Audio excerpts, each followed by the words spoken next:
দোকানের মতো দেখতে ঘরের মধ্যে কিভাবে এত সুন্দর ডেকোরেশন সহ এক প্লেট ফুচকা কিভাবে বানিয়ে ফেললাম সেটাই আজকে আপনাদের সাথে শেয়ার করব। আমি এখন পর্যন্ত আসলে কখনোই এরকম ফুচকা বাসায় বানানোর মতো স্টেপ নেইনি, কারণ আমার কাছে এটা খুবই ঝামেলাযুক্ত কাজ মনে হয়। আসলেই অনেক ঝামেলাযুক্ত কাজ ছিল, সেটা করতে যেয়ে বুঝেছি। তারপরও তো সুমু আমার সাথে ছিল বলে অনেকটুকু কাজই ইজি হয়ে গিয়েছিল। ভিডিওতে দেখলে মনে হয় যে অনেক ইজি সব কিছু, আসলে এত ইজি না। এর জন্যই মনে হয় আমরা সবাই বাইরে থেকেই ফুচকা খেয়ে ফেলি। আমি এই সব কিছু কাটাকাটি করে রেখেছি, পেঁয়াজ কুচি, তারপরে ডিম সিদ্ধ করে এরকম গ্রেট করে রেখেছি, দেন শসা, কাঁচামরিচ, ধনিয়া পাতা, এগুলো আর কি। ডাবলিটা মেঝো আপু সিদ্ধ করে দিয়েছিল, তারপরও মনে হচ্ছিল এত ঝামেলাযুক্ত কাজ।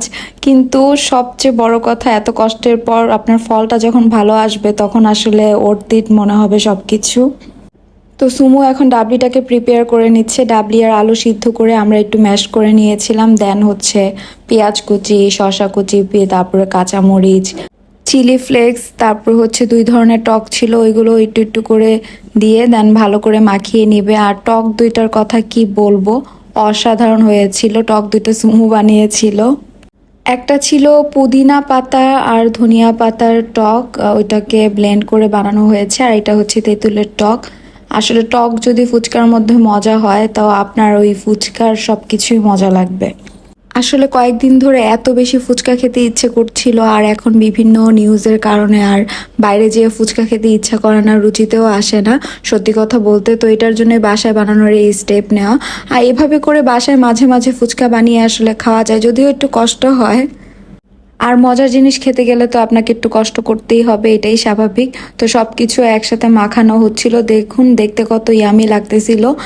আমার কাছে বেশি মজা লেগেছিল এই পুদিনা পাতার যেই টকটা বানিয়েছিল। এটা এটা আসলে বানানো হয়েছিল পুদিনা পাতা, ধনিয়া পাতা, কাঁচামরিচ, দেন হচ্ছে চটপটির যে মশলাটা সেটা, একটু আদা, তারপরে হচ্ছে শুকনো মরিচের গুঁড়ো, এগুলো সব কিছু দিয়ে ব্লেন্ড করা হয়েছিল।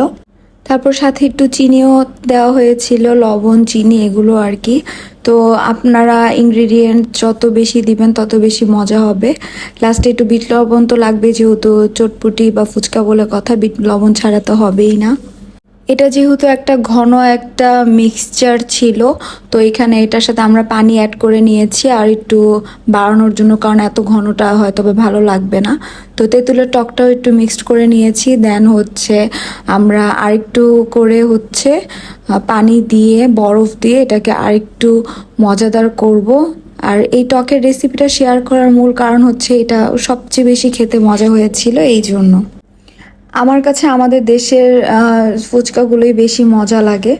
ইন্ডিয়ার বা অন্যান্য দেশের ফুচকাগুলো দেখেন পুরগুলো একদম শুধু মনে হয় যে আলু আর ডাবলি দিয়ে দিয়েছে এরকম। বাট আমাদের দেশের এই ফুচকার ভিতরের পুরটাকে কত মজা করে আমরা রেডি করে থাকি, দেখলেও ভালো লাগে, খেতে তো মজা লাগেই। ও লাস্টে একটু টক কম হওয়ার কারণে আমরা হচ্ছে তেঁতুলের যেই রসটা থাকে ওইটার কতগুলো কিউব করা ছিল ফ্রিজে, তো ওইখান থেকে কিউব দিয়ে দিয়েছি, আর হচ্ছে একটু লেবুর রস। আর এখানে এই লাল টকটার মধ্যে, যেটা তেঁতুলের টক, সেটার মধ্যে হচ্ছে একটু চটপটির মশলা দিয়ে আর একটু মিক্স করা হয় আর কি। তো এদিক দিয়ে এখন ফুচকা ভাজার পালা। ফুচকা ভাজার আগে আমি একটু চিপস ভেজে নিচ্ছি। আজকে যেহেতু একটু ভাজা পোড়া হয়েই যাচ্ছে, তো চিপস তো একটু থাকলে ভালোই হয়। আর কে কি মনে করবে জানি না, আমার কাছে এখনও এই চিপসগুলো যে পাওয়া যায়, ছোটবেলা থেকেই তো আমরা এগুলা খাই, বাট এই চিপসগুলো আমার কাছে খুব ভাল লাগে, আমি এখনও খাই আর কি।